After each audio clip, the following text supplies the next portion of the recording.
Yo! Mic checker, microphone record. There's ROCKSTEADY at King of the Pit TV signing in. Goes out to Nick via the Patreon. Said, bro, gotta check out a little bit of Athiest. This is their second album. I'm not familiar with Athiest. I think back in the LimeWire days, yeah, I downloaded one or two Athiest tracks, but the volume was really low, so I didn't really listen to the recordings. I got a mate who's into Athiest, and I'm expecting a jazzier approach to things. Only thing is, wow, this is going to be controversial. I could hate this record. I could really hate this record. Because when it comes to bands like, I don't know, anything outside of the norm, I tend to not be too fussed about. If it's not 4/4 and moshable, I can struggle. I can struggle. But there's only 8 tracks on this record. The playlist has 17, but there's a lot of, like, you know, pre-production stuff and all that. We're not listening to that stuff. We're just listening to the record as it should be. Given that there's only 8 tracks, it's their second album, and we don't really go over 5 minutes in any track. I assume this is going to be really concentrated and high quality, like, craftsmanship. That's what I'm going in thinking. Shall we jump in, people? Shall we jump in? Unquestionable Presence, track 1, Motherman. I'm expecting a lot of dissonance just from them first 2 bass line hits. Maybe a fretless bass. Alright, let's go. I don't know whether...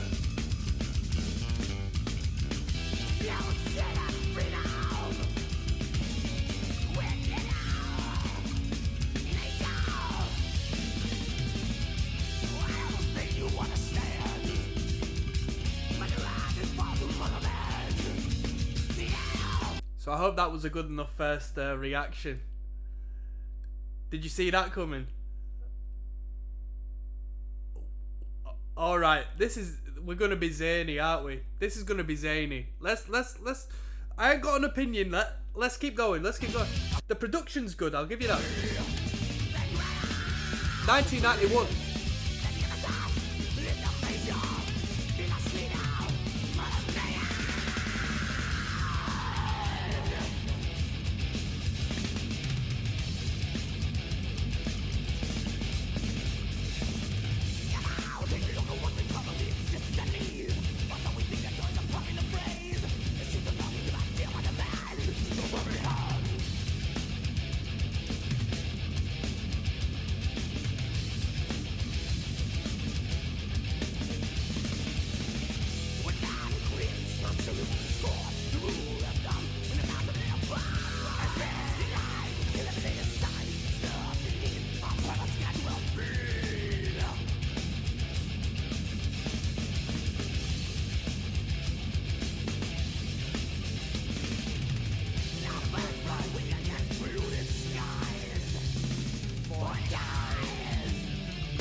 Right, I got a question.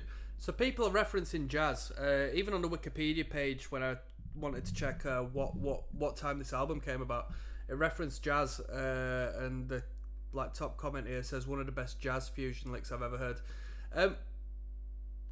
What makes it jazz?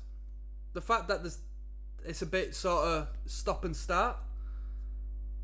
You know, I'm not a music theoreticist, so I'm not going to talk on time signatures like I'm aware, but, you know, it's a bit stuttery and buttery and stoppy and starty and, you know, experimental timing-wise, but what makes it jazz? Why isn't it just metal played in a particular manner? What makes it jazz? Does somebody want to let me know that? Because I don't really understand. I know certain people's opinion of jazz. I know nothing about jazz. Let me get it right. I know chords that are used in jazz, and I've not heard one of them. I just hear a lot of dissonance and timing situations, and you tell me.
I hear more of a jazzier element with this than what's come before.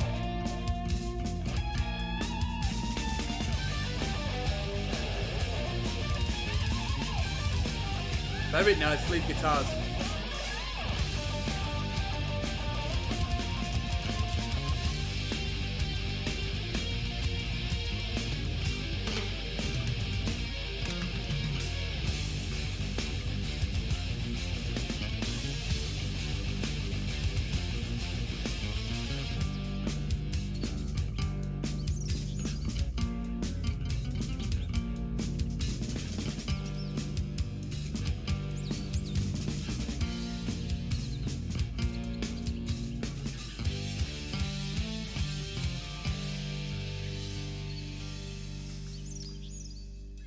The moment we hit the first clean section and then went on to the end of that track, that sold it to me. That was really good. That was really good. You know, I thought we'd be going into this with like a bit of a pretentious old man style of things, like a proggy sort of, you know, out of date sort of beyond my time sort of thing. But it's fresh. It's got a fresh sound to it. It sounds youthful, which is very surprising. Nuclear Blast put this out. We got Stephen Ronald Flynn, Kelly Schaefer, and Scott Burns. Scott Burns, producer, right? But with 3 people being credited, it's not a 3-piece, is it? This isn't a 3-piece. There'll be 2 guitarists in this, right? We got Unquestionable Presence, the title track coming up. There's ROCKSTEADY, King of the Pit TV, falling asleep slowly and surely. This is the title track. We're listening to Unquestionable Presence by Athiest. This is track number 2 of 8. Let's go. We bleed it in from the last track. 4 minutes long.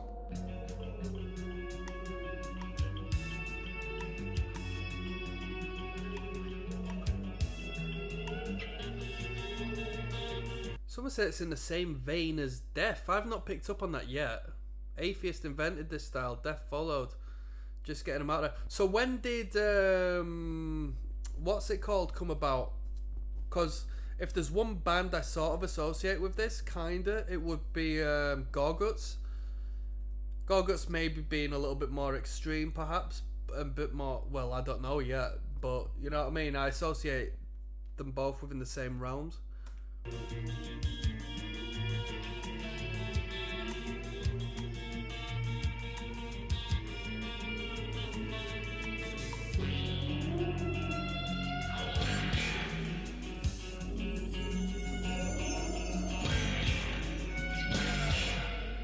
Let's go.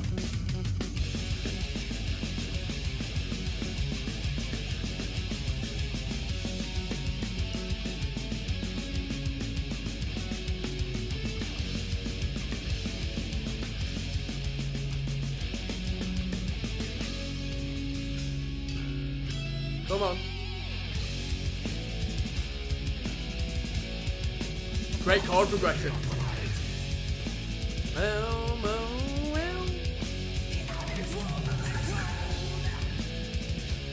Producer's having a time of his life on this. The sound engineering's really good. Making me question. Unquestionable, I don't think so. I'm questioning whether this is a remaster because it sounds really clear. Really good production.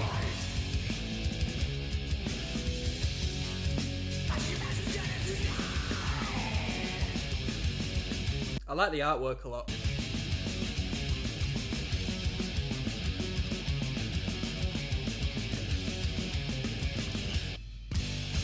Come on.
That's gotta be fretless. So bands like this walked. So bands like Obscura could run, I assume. I'm quite familiar with the band Obscura. I mean, I don't know what they've put out since, but when I was younger, I listened to that record. I seen Obscura live actually, but what was that record they did? Cosmogenesis or something like that.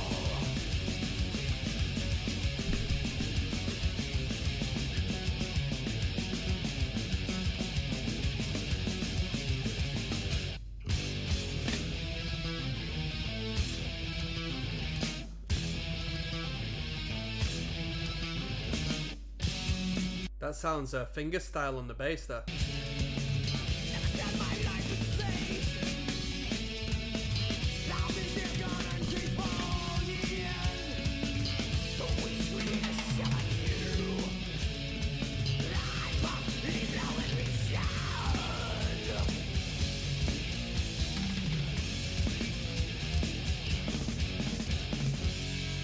Nice. Quality, unquestionable presence, and a perfect cadence. Nice to have a perfect cadence. We just finished a Creator record and it finished on an unfinished cadence, and it's not good enough for me. That Your Life's Retribution is the track coming up next, track number 3. Let's keep going. Yes, now bless. Now don't forget to rest now. This record goes out to Nick via the Patreon. He said we've got to check out Athiest. Second record, Unquestionable Presence. I've just ordered a takeaway, people. Sunday, day of recording, so it's not only it's actually Monday. It's Bank Holiday Monday right about now, alright? Easter Monday. So let's get some respect in the chat. Athiest, track number 3 of 8. Let's go.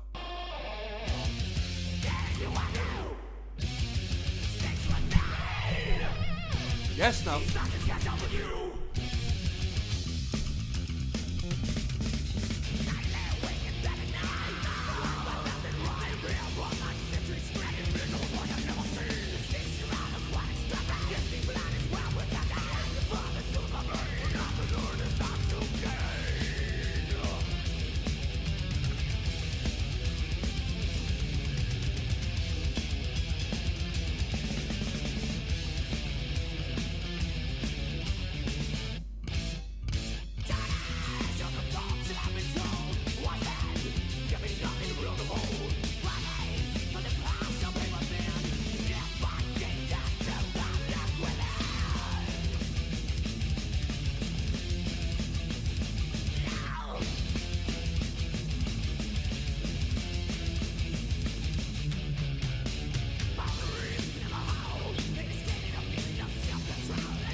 do you think the drummer makes this band?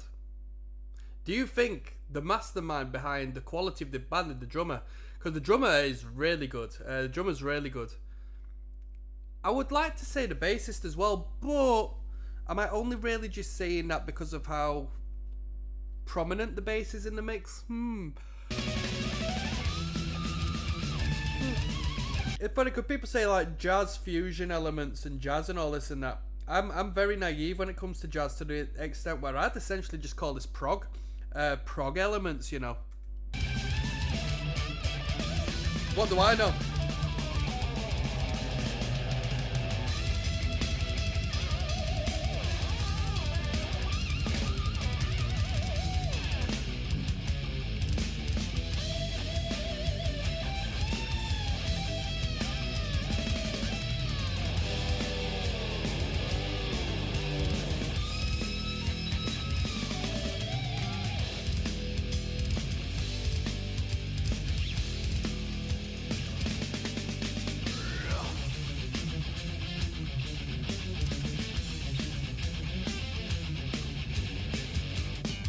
Nice.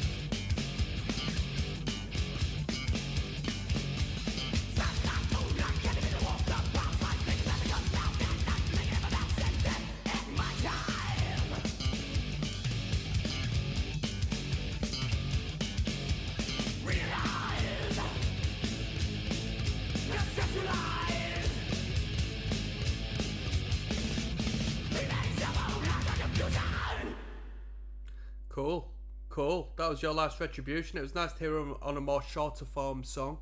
That bit at the end there, I could hear the jazz. Does somebody want to fill me in on some details, some cool factoids and some details on this band? Because I know nothing about this band. I'm pretty certain more than likely the musicians are in other bands as well. Would that be right to say? Seems like the sort of act where they sort of have a few different creative endeavours. We got Enthralled in Essence coming in next, alright? Yes, now, bless now, people, don't forget the rest now. There's Rocksteady, King of the Pit TV, signing in. Enthralled in Essence is the title of this one, track number 4 of 8. Let's keep things moving. Bada bing, bada bum. We just kicked in with some heaviness there. Let's go back to the top.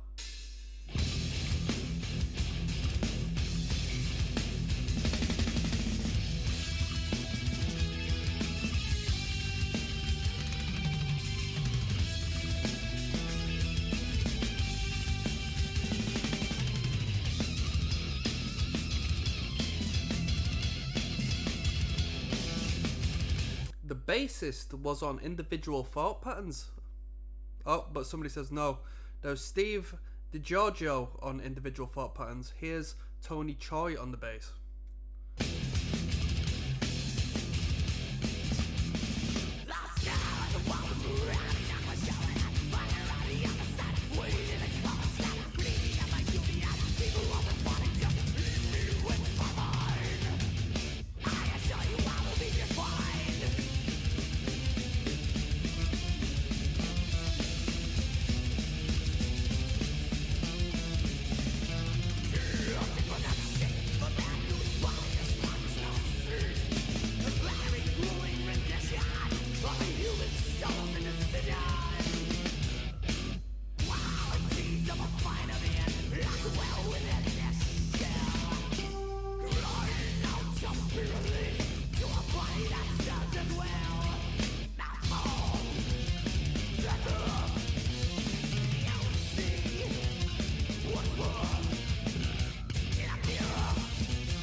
That was good.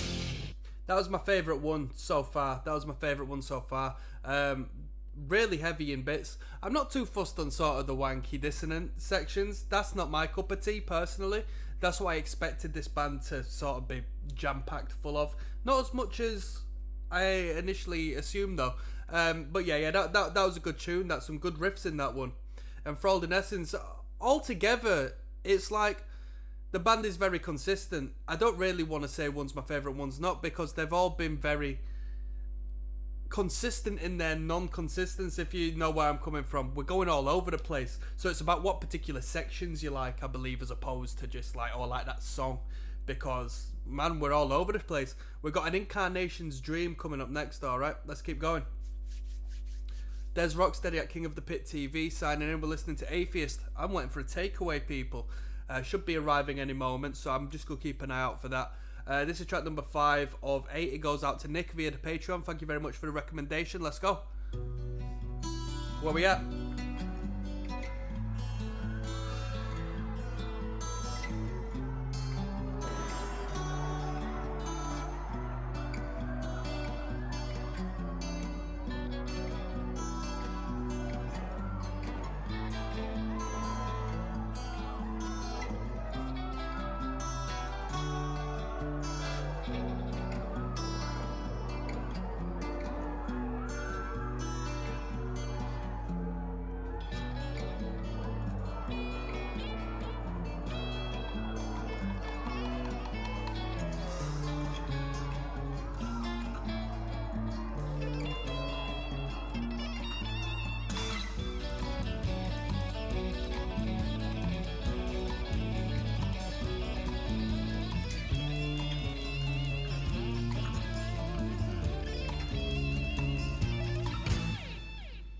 Come on.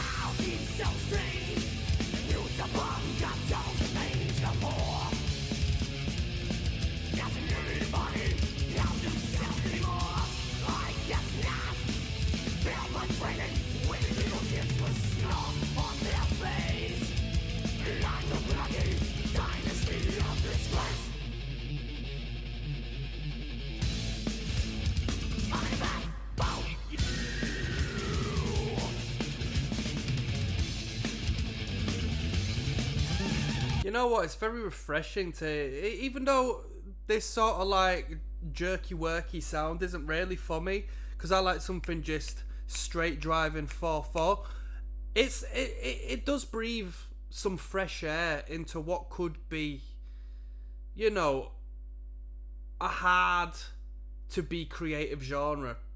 Death metal, traditional death metal, it's easy to be stale. In my personal opinion, not being the biggest death metal fan, you know, generally, but Athiest really have created something special with the record. There's an airiness to it, there's a brightness to it, especially in regards to the production, which aids just the fantastic sound we're hearing. It's very good. I do like it.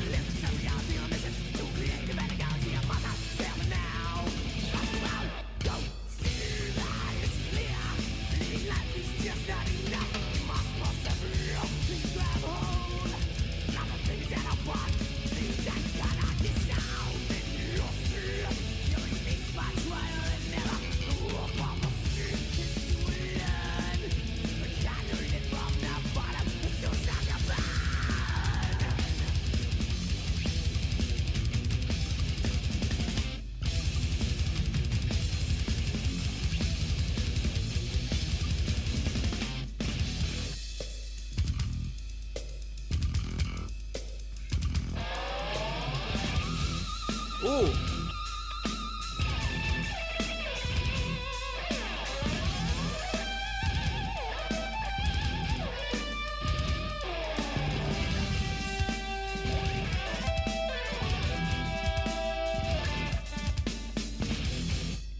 Come on. Where are we going?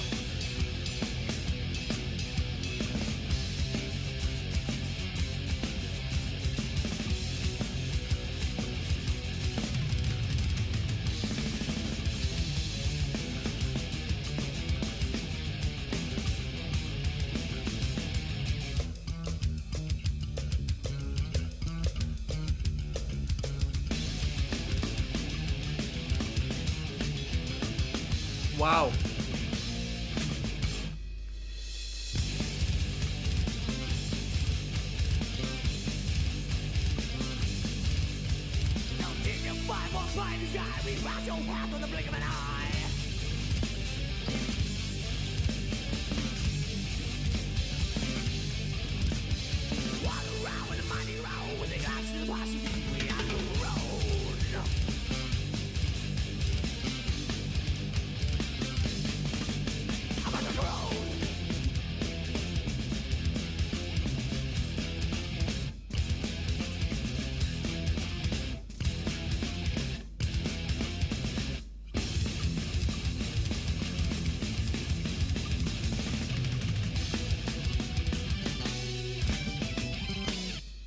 Wow.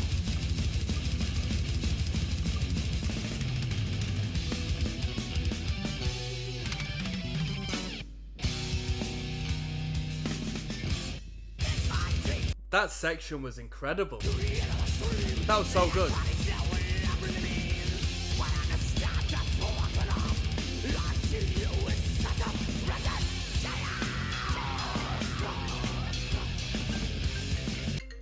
My takeaways here, people. Yo, let's just quickly finish this tune off, then I'm just going to go have a little scran out, yeah? And I'll see you there. Hold on. Accidentally just paused it again, people. Don't get gassed.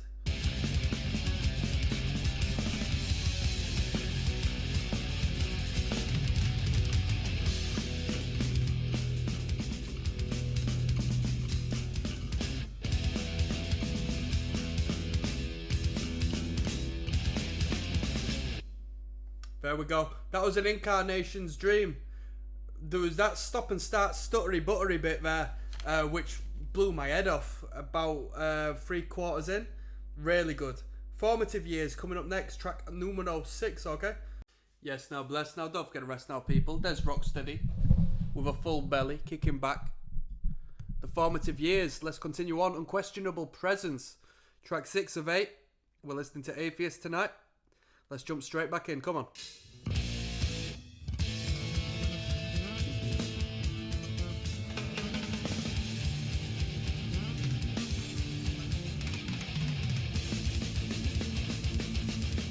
Hard.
But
What can be said? Honestly, what can be said? What can be said? The triplets were nice on that one, like the gallops. Tight as hell.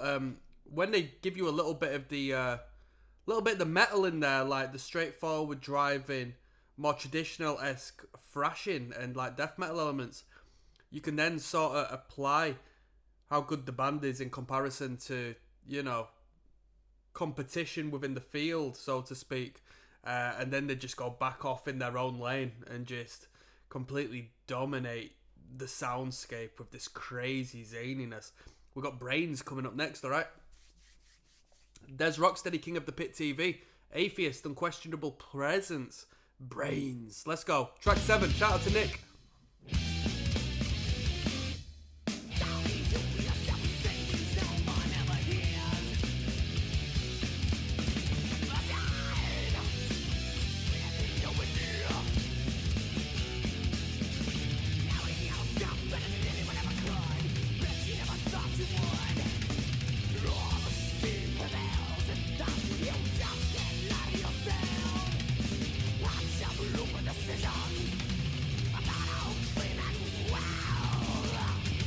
32 years old.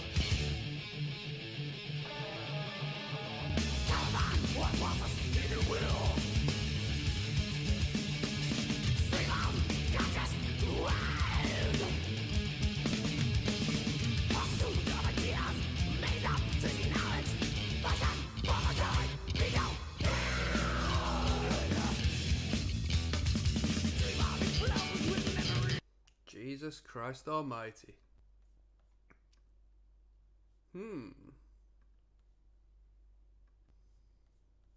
Interesting, eh? Interesting.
That drum beat's unique, innit? It's really cool, that.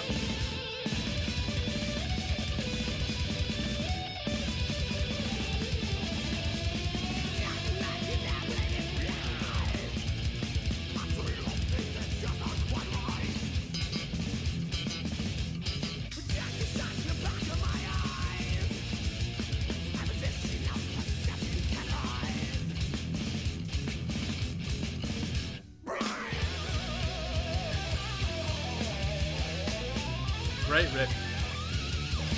Them accents from the drums.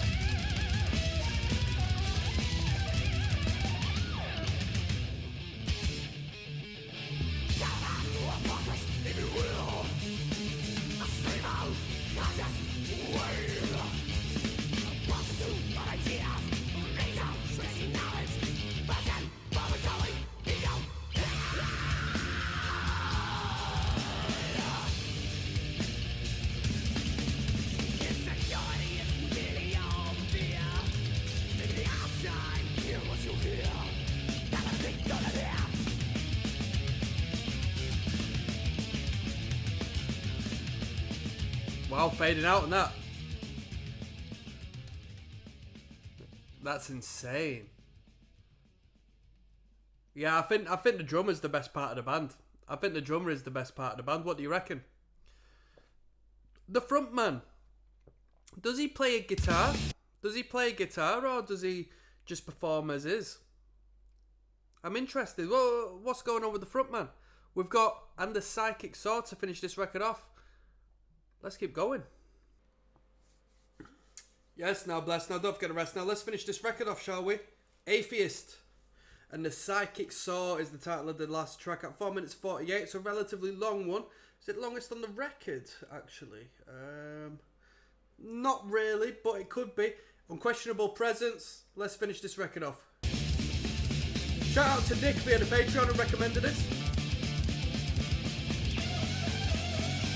Nice.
Comment says this record is better than the first album. What do you think?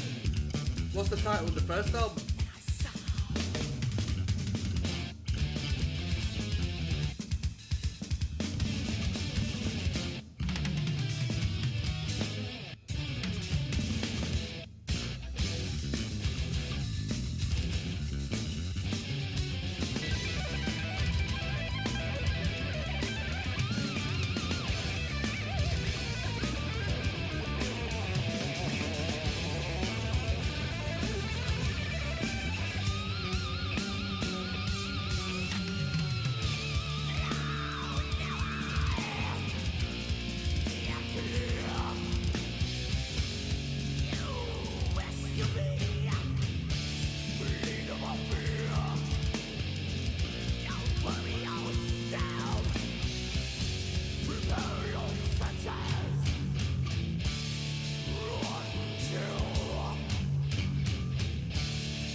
Nice.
psychic soul. Meaningful has become the meaning of it all. Set the stage while the visible be. The moment guided by the whole world.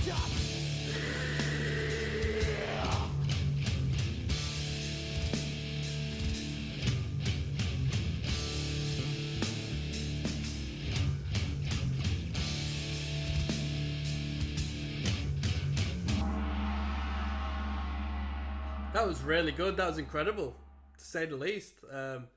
Really fantastic music. Really fantastic music. That was a good track to finish on. Very whole. You know, jam-packed full of different ideas. Right song length to finish off with, I think, relative to the rest of the song titles. Really good.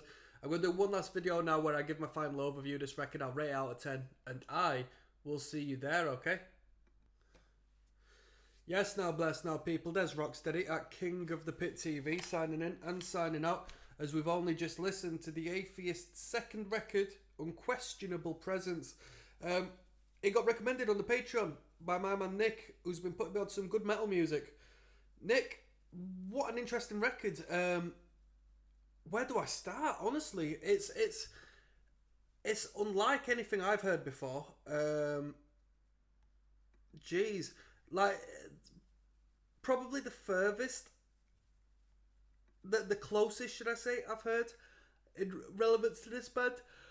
It might be Gorguts, and then Obscura, because I didn't mind Obscura's debut record back in the day when I was younger. Yeah, this is interesting stuff. It's a beautiful thing to have relatively short metal songs with only 8 songs on the record, because there's no time to waste.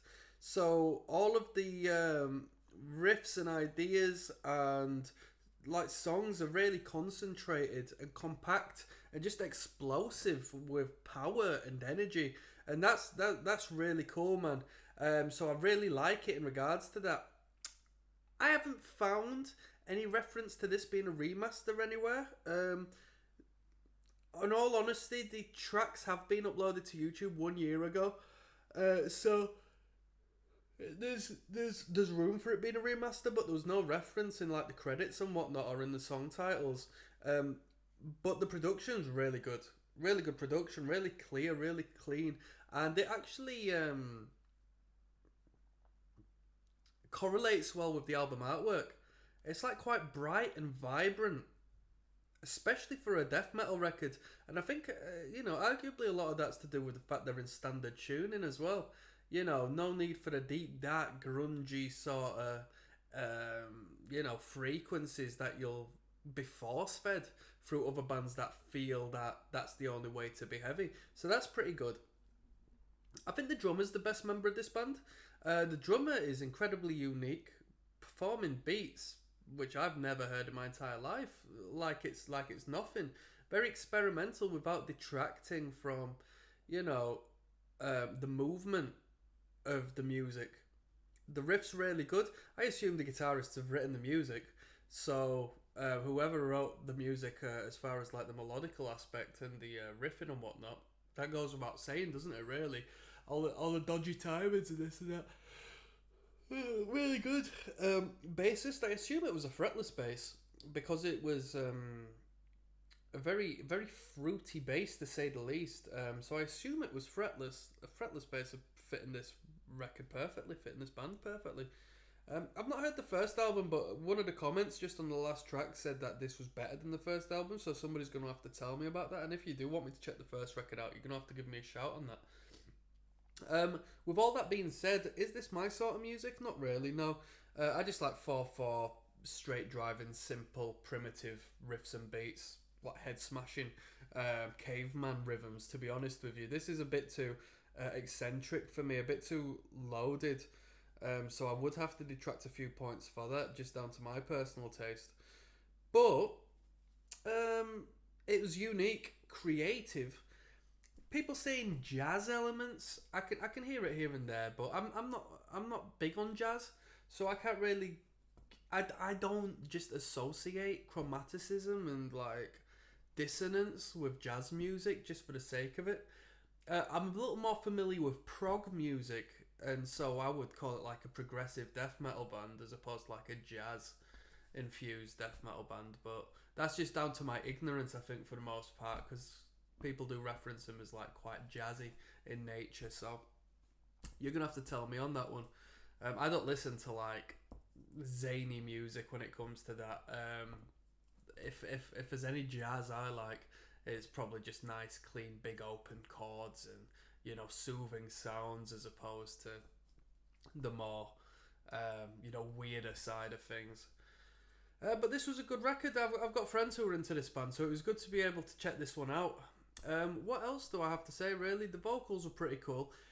It was such a cool listen that you forget it's a death metal band. You know, death metal you associate with like extremity, and not to say this isn't extreme, because it's extreme in a whole different new way, but it's so multifaceted. The writing is so multifaceted, and the way it's been recorded is so like more than just death metal that it detracts from, you know, the box that you exist in when it is a death metal band. With that being said, I'm gonna give this record 6 out of 10. I give that for two reasons, from two perspectives. Me, 4.5 to 5 is what I'd rate it, because it's not my style. I wouldn't listen to this, but I'm gonna give it some points because I acknowledge the writing. I acknowledge the capability needed to perform this sort of music, and especially in '91 to come out with a product such as this. The sound engineering is really good, and I adore the fact there's only 8 tracks on here. I'm gonna have an estimate and say the record's probably like what, 35 minute long, 35 minute. Let's call it 35 minute. You tell me if I'm wrong. And because of that, I got to give a couple of points. I rate it on that. What else do I have to say, people? What else do I have to say? Everything I needed to say has been said during the listen through. If anything, it's harder to find particular elements that you really like, because it is so, you know, sporadic and all over the place. It is so zany that I would reference a particular section of a song as opposed to like a general element of the band. You know where I'm coming from? That's just the way it is, because you don't know where it's heading next. But there wasn't any downsides to any of this music. And in the same way, there was no real upside as far as a highlight of the record, because each and every song sort of followed the same just section. You didn't know where you were going. And it was also consistent that it was a blessing and a curse, you know? On that note, I'm going to sign out. So I'll see you on the flip side, people. Peace.